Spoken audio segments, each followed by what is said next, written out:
ராம் ராம். வாழ்க வளமுடன். Voice of காஞ்சி நேயர் அனைவருக்கும் இனிய மாலை வணக்கம். இன்னைக்கு ஒரு அருமையான பதிவு என்னன்னா, இல்லறமே நல்லறம். அது எப்படி இல்லறம் நல்லறம் ஆகும்? ஒரு முனிவர்கிட்ட ஒரு சீடன், அவரோட சீடன் கேட்குறான், எல்லாருமே சொல்றாளே இல்லறம் ஒரு நல்லறமா இருக்கும் அப்படின்னு, அது எப்படி சாத்தியம்? அது உனக்கு உடனே அதுக்கான பதில் கிடைக்காது, கொஞ்ச நாளைக்கு வெயிட் பண்ணு, நான் உனக்கு சொல்றேன் அப்படிங்கிறார். அப்போ ஒரு பறவை இவ பேசுறத கேட்டுட்டே இருந்துட்டு, ஒரு பறவை முனிவர்கிட்ட வந்து, நீங்க அவ அந்த ஏரியாவையே சுத்தின்னு இருக்கிற பறவை, இவரோட குருகுலத்தை சுத்தின்னு இருக்கிற அந்த பறவை கூட்டம், அந்த பறவை கூட்டத்திலேருந்து 2 பறவைக்கு ஆசை, அது அந்தண்ட பக்கம் இந்த கடல் நதியை தாண்டி போற பக்கம் ரொம்ப நன்னா இருக்கு, இயற்கை எழில் கொஞ்சம் அளவு ஜாஸ்தியா இருக்கு, நம்ம அங்க போகணும், பறந்து போய் பார்க்கணும் அங்க அப்படின்னு அதுக்கு ரொம்ப ஆசையா இருக்கு. அது என்னன்னா, ரொம்ப பெரிய ஒரு காடு, மலை, ஒரு பெரிய கடல், ஒரு நதி, எல்லாத்தையும் தாண்டிட்டு போகணும் அந்த ஏரியாவுக்கு. அது அந்த மாதிரி வந்து கேட்கவும், அது சொல்லும்போது இவர் சொல்றார், நீ பற, உனக்கு எப்போ வந்து அதுக்கு சோர்வு அடையிறியோ அப்போ நீ வந்து திரும்பி வந்துடணும், நீ எங்க கிளம்பினியோ அங்க வந்து திரும்பி வந்துடணும், உனக்கு அதுக்கு மேல பறக்க முடியாது, நான் எப்பவுமே சொல்றத ஞாபகம் வச்சுக்கோ, நான் சொல்றத மட்டும் கேளு அப்படின்னு அவர் சொல்றார். சரின்னு இந்த பறவை ஒரு வாரம் கொஞ்சம் நல்லா ரெஸ்ட் எடுத்து, நல்லா சாப்பிட்டு, உடம்ப எக்ஸசைஸ் பண்ணி ஹெல்த்தியாக வச்சுட்டு, இப்போ நாம் கிளம்பலாம் இவர் சொன்ன மாதிரின்னு அதுக்கு தோணி ஒரு நாளைக்கு கிளம்புறது. இந்த இடத்துல கிளம்புறது ஒரு சர்டன் ஸ்டேஜ் உயரத்துக்கு போகிறது. அந்த கடல் கிட்ட போகும்போது அதுக்கு ரொம்ப டயர்டாயிடுது. டயர்ட் ஆனவுடனே இவர் என்ன சொல்றார், நீ டயர்ட் ஆயிடுத்து, சோர்வு அடைஞ்சுட்டேன்னா நீ உன்னோட இடத்துக்கு பழையபடி திரும்பி வந்துடணும் சேஃபா அப்படிங்கிறார். இது திரும்ப முனிவர் சொன்னதை அதை கேட்டுக்கிறது. இதோட இடத்துக்கு வந்துடுத்தோம். அது போய் முனிவர்கிட்ட சொல்றது, இந்த மாதிரி நீங்க சொன்ன மாதிரி கிளம்பினேன், எனக்கு ஒரு சர்டன் இடம் போனோடனே எனக்கு டயர்ட் ஆயிடுத்து, நான் திரும்ப இந்த இடத்துக்கு வந்துட்டேன்.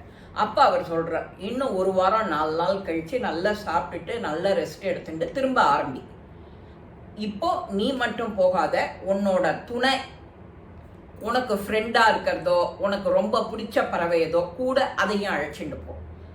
உன்னோட பாரத்தை கொஞ்சம் நீ ஷேர் பண்ணி, மனம் விட்டு பேசிக்கிறோம் இல்லையா, துணை எதுக்கு, வாழ்க்கை துணை எதுக்கு, நல்ல வார்த்தை, கஷ்டப்படும் போது பேட்ச் பண்ணி இப்படி தட்டி ஒன்றும் ஆகாது, கவலைப்படாது அப்படின்னு சொல்றதுக்கு தானே. எந்த பிரச்சனை வந்தாலும் 2 பேரும் சேர்ந்து முடிவெடுக்கலாம். எப்படி ஒரு மாட்டு வண்டியில 2 மாடும் இணைஞ்சு ஒரே மாதிரி இழுக்கிறதோ அந்த மாதிரி இல்லறம்ங்கிறது. அந்த மாதிரி அதை மீன் பண்றதுக்கு இவர் சொல்றார், உன்னோட இன்னொரு பறவை, உனக்கு ஜோடியா இருக்கக்கூடிய பறவை, அதையும் சேர்ந்து அழைச்சிட்டு போ. இப்போ வந்து நீ இன்னும் கொஞ்சம் இலக்க அடைவ, பாதி தூரம், அதையும் பாதி தூரம் கடந்து போவ. ஒரு காத தூரம் போயிருப்ப, அடுத்த காத தூரம் இன்னைக்கு கிளம்புற அப்படின்னா அங்க திரும்ப உனக்கு எப்போ டயர்டா இருக்கோ நீ திரும்ப உன் இடத்துக்கு வந்துடணும் அப்படிங்கிற. சரின்னு கிளம்புறது, இன்னொரு பறவைய கூட சேர்த்துக்கிறது, 2 பறவையா சேர்ந்து போறது. இப்போ துணைக்கு ஆச்சு, பேச்சு துணைக்கு ஆச்சு, ஒரு பயம் இல்லை.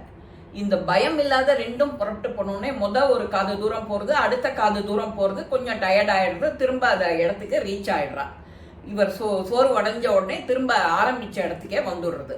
ஆனா இதை போய் திரும்ப அந்த முனிவர்கிட்ட சொல்றது, நமஸ்காரம் பண்ணிவிட்டு, நீங்க சொன்ன மாதிரியே இதே மாதிரி இன்னொரு பறவையோட சேர்ந்து போனேன், காத தூரம் எனக்கு அவ்வளவு தெரியல, அடுத்த காத தூரம் போகும்போது எனக்கு கொஞ்சம் சோர்வு வந்துடுத்தோ, நான் திரும்ப இந்த இலக்குக்கே வந்துட்டேன் அப்படின்னு. சரி, ஒண்ணுமே நீ கவலைப்படாத, நீ உன்னோட இலக்கை அடையலாம், நிச்சயம் அடையலாம். இப்ப நான் சொல்றேன், இன்னொரு வழியா கேளு. ஒரு குச்சி ஒண்ணு எடுத்துக்கோங்க. நீங்க பறக்கும்போது 2 பறவை, இப்போ ஒரு குச்சி எடுத்துக்கோங்க. அந்த குச்சி வந்து உங்களுக்கு கருவி மாதிரி உபயோகப்படும் அப்படின்னு. இந்த குச்சியை 2மா அலகுல அப்படி கொந்திண்டு அலகுல வச்சுட்டு பறக்கிறது. உனக்கு எப்போ எங்க டயர்டா இருந்தோ அந்த தண்ணி கிட்ட அங்கேருந்து அந்த போடு கடல்ல, அது முதக்கும் போது நீ அது மேல பறந்து உட்காந்துக்கலாம், நீ கொஞ்சம் ரெஸ்ட் எடுத்துக்கலாம், ஒரு தூக்கம் கூட போடலாம். உனக்கு எப்பப்பெல்லாம் ரெஸ்ட் தேவையோ அப்பப்போ அந்த குச்சியை அங்கேருந்து அங்கே போடு, உனக்கு ரெஸ்ட் எடுத்துக்கோ, திரும்ப ஃபர்தராக அந்த இடத்துக்கு நீ போயிடலாம் அப்படிங்கிறது. சரின்னு இதை ரெண்டு பறவையுமே இதே மாதிரி ஒரு குச்சியை எடுத்துக்கிறது.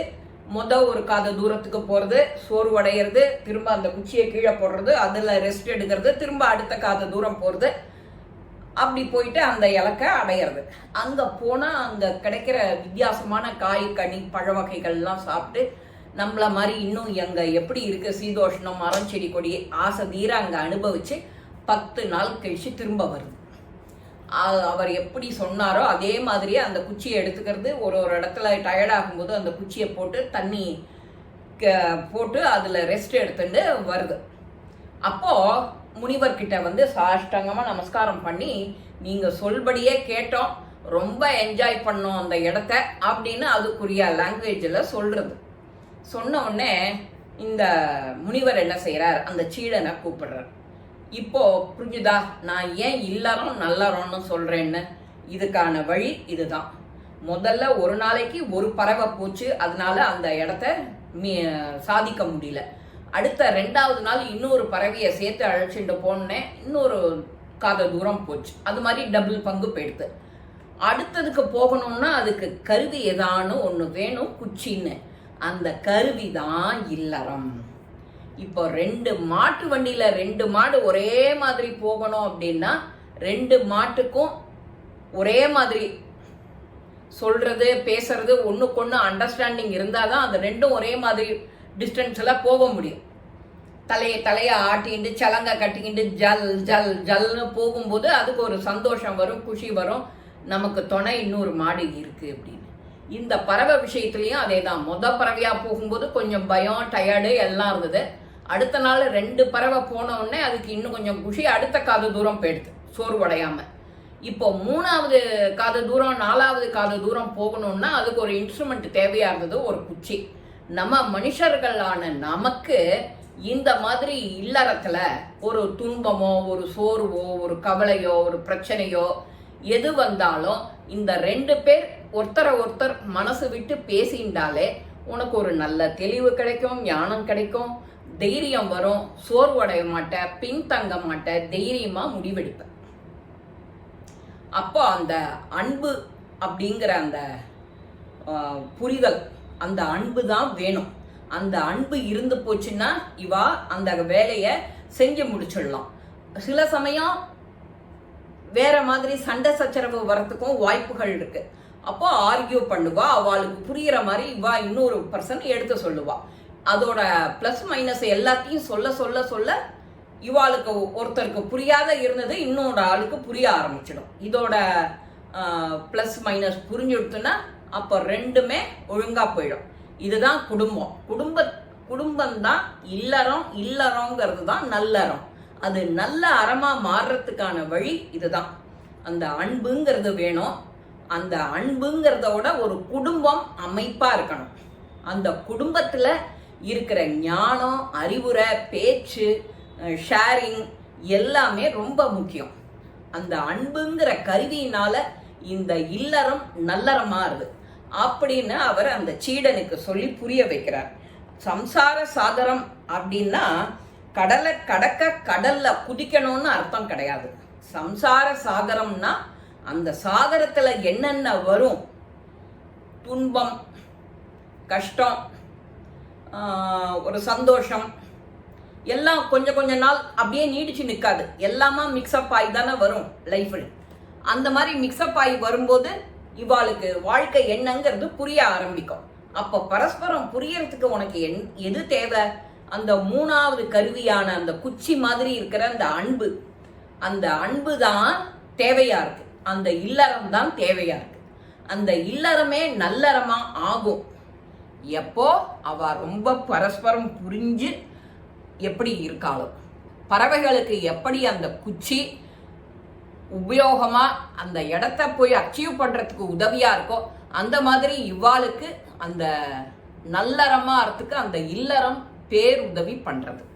இந்த கடைசியில அந்த பறவைகள் எல்லாம் அந்த முனிவருக்கு நன்றியை சொல்லிவிட்டு ஜாலியா போறது. டாடா பை பாய் அப்படின்னு சொல்லிட்டோம். நாமளும் நமக்கு ஆன்மீகம் இருக்கு, இல்லறத்துல பண்டிகைகள் இருக்கு, விசேஷங்கள் இருக்கு, பூஜை புனஸ்காரம் இருக்கு, நம்ம வீட்டில் முன்னோர்கள் இருப்பா, பெரியோர்கள் இருப்பா, எல்லாரையும் கலந்து ஆலோசிச்சு நல்ல குடும்பத்தை செழுமையா முன்னாடி கொண்டு போறது இது ரொம்ப ரொம்ப முக்கியம். இந்த பதிவு உங்க எல்லாருக்குமே பிடிச்சிருக்கும். இல்லறமே நல்லறம் எல்லாருக்கும் ஆகணும். இந்த பதிவு உங்க எல்லாருக்கும் பிடிச்சிருக்கும். லைக் பண்ணுங்க, ஷேர் பண்ணுங்க, பெல் பட்டனை கிளிக் பண்ணுங்க, சப்ஸ்கிரைப் பண்ணுங்க, கமெண்ட்ஸ் பாக்ஸ்ல கமெண்ட்ஸ் போடுங்க. ஸ்ரீ மகாபெரிவா திருவடிகளே சரணம். நல்லதே நடக்கும். ஆனந்தமா இருப்போம் நண்பர்களே. வாழ்க வளமுடன்.